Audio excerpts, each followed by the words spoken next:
അജുട്ടാ, നമ്മുടെ ട്രിവാൻഡ്രം MP ആയ ശശി തരൂർ സാറിനെ പറ്റി എന്താ അഭിപ്രായം? ശശി തരൂരിനെ പറ്റി എനിക്ക് വളരെ മികച്ച അഭിപ്രായം തന്നെയാണ്. കാരണം കേരള പൊളിറ്റിക്സിനോ ഇന്ത്യൻ പൊളിറ്റിക്സിനോ ഒക്കെ കിട്ടിയ ഒരു അസറ്റ് ആണ് ശശി തരൂർ എന്ന് വേണമെങ്കിൽ പറയാം. ഒരു തിരുവനന്തപുരം MP എന്നതിനൊക്കെ അപ്പുറം അന്താരാഷ്ട്ര പൊളിറ്റിക്സിൽ പ്രവർത്തിച്ച് ശേഷം ഇന്ത്യൻ പൊളിറ്റിക്സിലേക്ക് വന്ന ഒരാളാണ് ശശി തരൂർ. നമ്മളിപ്പോ ഇങ്ങനെ നോക്കിക്കഴിഞ്ഞാൽ 2009 ശശി തരൂർ ഇന്ത്യൻ പൊളിറ്റിക്സിലേക്ക് അല്ലെങ്കിൽ ഒരു ഇന്ത്യൻ രാഷ്ട്രീയത്തിലായിട്ടൊക്കെ വരുന്നത്. അന്ന് കോൺഗ്രസ് പാർട്ടിക്ക് അതിഭീകര അസറ്റാണ്, ഇന്ത്യക്ക് വേണമെങ്കിൽ ഒരു അസറ്റ് എന്നൊക്കെ പറയാം. കാരണം അന്താരാഷ്ട്ര തലത്തിൽ അത്രയേറെ പ്രവർത്തിച്ചിട്ട് അദ്ദേഹം ഇന്ത്യൻ പൊളിറ്റിക്സിലോട്ട് വരികയാണ് 2009. അന്ന് തിരുവനന്തപുരത്താണ് കോൺഗ്രസ് പാർട്ടി സീറ്റ് കൊടുക്കുന്നത്. അപ്പൊ ഞാൻ അന്ന് ഓർക്കുന്നുണ്ട്, എന്റെ പിതാവൊക്കെ ഈ ശശി തരൂരിന് മത്സരിക്കുന്ന സമയത്ത് അദ്ദേഹം വലിയ രാഷ്ട്രീയ ഗ്രാഹ്യമുള്ള ആളൊന്നുമല്ല. അപ്പൊ അദ്ദേഹം എന്നോട് പറയുന്നത് ശശി തരൂര് മത്സരിക്കുന്നു എന്നൊക്കെ പറഞ്ഞ്. അങ്ങനെയാണ് ഞാൻ ഈ മനുഷ്യനെ പറ്റി ആദ്യമായിട്ട് കേൾക്കുന്നത്. അന്ന് എനിക്ക് 13 വയസ്സ്, 8ാം ക്ലാസ് എന്തോ പഠിക്കുന്ന സമയമാണ്. അപ്പോ അന്നോട്ട് ശശി തരൂരിനെ പറ്റി അത്രയ്ക്ക് കേട്ട് നമുക്കെല്ലാം അറിയാവുന്ന ഒരാളാണ് ശശി തരൂര്.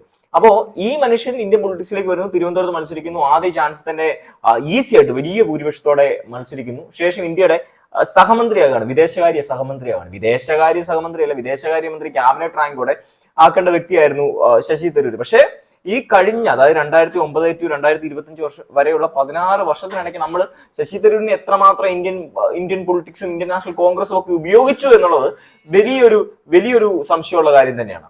അതിന് അദ്ദേഹത്തിന് ആ മണ്ഡലത്തിൽ നിന്നല്ല, ഈ ഇന്ത്യ മുഴുവനും അല്ലെ കേരളത്തിലും എല്ലാമായിട്ട് നല്ല റീച്ച് ഉണ്ടല്ലോ.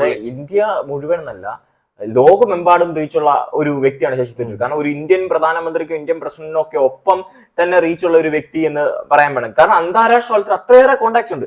UN നിന്ന് ഇന്ത്യയിലേക്ക് വരികയാണ്. അപ്പൊ ആ കാലഘട്ടത്തിൽ അദ്ദേഹം ചെയ്തു വെച്ചിരിക്കുന്ന കോണ്ടാക്ട്സും കാര്യങ്ങളും എല്ലാം ഉണ്ട്. പക്ഷെ ഇപ്പോഴും ഞാൻ പറയുന്നു, ഇന്ത്യൻ പൊളിറ്റിക്സ് അദ്ദേഹത്തെ എത്രമാത്രം ഉപയോഗിച്ചിട്ടുണ്ട് എന്നുള്ളത് വലിയൊരു ചോദ്യചിഹ്നമാണ്. കാരണം അന്ന് തന്നെ അദ്ദേഹത്തെ സഹമന്ത്രിയാക്കിയത്, വിദേശകാര്യ സഹമന്ത്രിയാണ് ആക്കിയത്. UN നിന്ന് വന്ന ഒരാളെ ഇന്ത്യൻ പ്രസിഡന്റായിട്ട് വേണമെങ്കിൽ, ഇന്ത്യൻ വിദേശകാര്യമന്ത്രിയായിട്ട് ക്യാബിനറ്റ് റാങ്ക് കൂടെ വെക്കായിരുന്നു. അന്ന് അദ്ദേഹത്തെ സഹമന്ത്രിയാക്കി. പിന്നീട് ഈ IPL-ഉമായിട്ട് ബന്ധപ്പെട്ട കോൺട്രവേഴ്സി, അദ്ദേഹത്തിന്റെ ദാമ്പത്യ ജീവിതവുമായിട്ട് ബന്ധപ്പെട്ട കോൺട്രവേഴ്സികളൊക്കെ വന്ന് അദ്ദേഹം രാജിവെക്കുകയാണ്.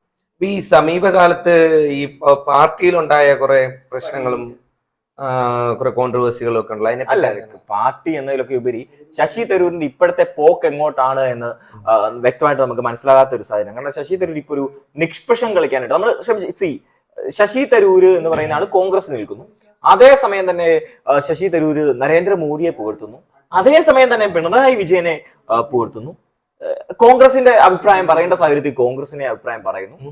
രാഹുൽ ഗാന്ധിയെ വിമർശിക്കുന്നില്ല, സോണിയാഗാന്ധിയെ വിമർശിക്കുന്നില്ല, കോൺഗ്രസിനെതിരെ പബ്ലിക്കലി സ്റ്റേറ്റ്മെന്റ് എടുക്കുന്നില്ല. പക്ഷെ ബോധപൂർവം അദ്ദേഹം ഒരു നിഷ്പക്ഷനാകാനായിട്ടുള്ള ശ്രമം നടത്തുന്നുണ്ട്. ഇപ്പോ ഒരു സമയത്ത് അദ്ദേഹം കേരളത്തിന്റെ മുഖ്യമന്ത്രിയാകാനായിട്ടുള്ള കഴിഞ്ഞ 2 വർഷം മുമ്പ് അത്തരത്തിലുള്ള ശ്രമങ്ങളിലേക്ക് പോയായിരുന്നു. ഭയങ്കരമായിട്ട് ഒരു സമയത്ത് ഇമേജ് ബൂസ്റ്റിംഗ് അദ്ദേഹത്തിനുണ്ടായി. അദ്ദേഹത്തിന്റെ ഇമേജ് ഭയങ്കരമായിട്ട് വർദ്ധിച്ചു. ആ സമയത്ത് അദ്ദേഹം എന്ത് ചെയ്തു? അദ്ദേഹം പാണക്കാട് തങ്ങളെ പോയി കാണുന്നു, NSSന്റെ പരിപാടിക്ക് പോകുന്നു. അങ്ങനെ സമുദായവുമായിട്ട്, എല്ലാ സമുദായമായിട്ടൊരു ബന്ധം മെയിൻറ്റെയിൻ ചെയ്ത ശേഷം കേരള പൊളിറ്റിക്സ്, കേരള മുഖ്യമന്ത്രി സ്ഥാനം എന്നുള്ള രീതിയിലോട്ടൊക്കെ അദ്ദേഹം ടാർഗറ്റ് ചെയ്ത് മൂവ് ചെയ്തു. പക്ഷെ നിലവിൽ അദ്ദേഹം ഒരു നിഷ്പക്ഷ ഇമേജ് മെയിൻറ്റെയിൻ ചെയ്യാനായിട്ടും ഒരു നിഷ്പക്ഷനാണ് താന് എന്ന് ഒരു സാധനം സെറ്റ് ചെയ്യാനായിട്ടാണ് ശശി തരൂർ നിലവിൽ ശ്രമിച്ചുകൊണ്ടിരിക്കുന്നത്. അത് ഒരു നല്ല കാര്യമായിട്ടല്ലേ തോന്നുന്നത്?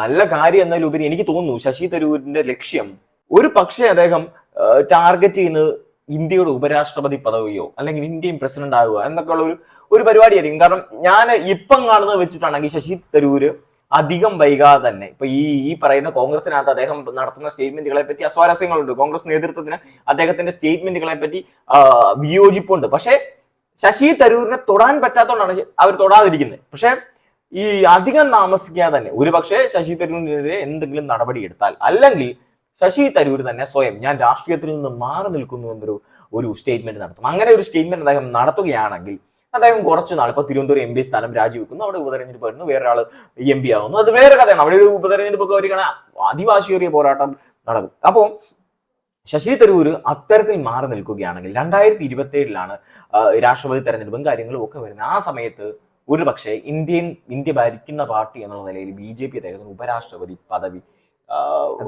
ഓഫർ ചെയ്തേക്കാം. അങ്ങനെ BJP ഓഫർ ചെയ്യുകയാണെങ്കിൽ അദ്ദേഹം അവിടെ മത്സരിക്കുകയും ജയിക്കുകയും ചെയ്തേക്കാം.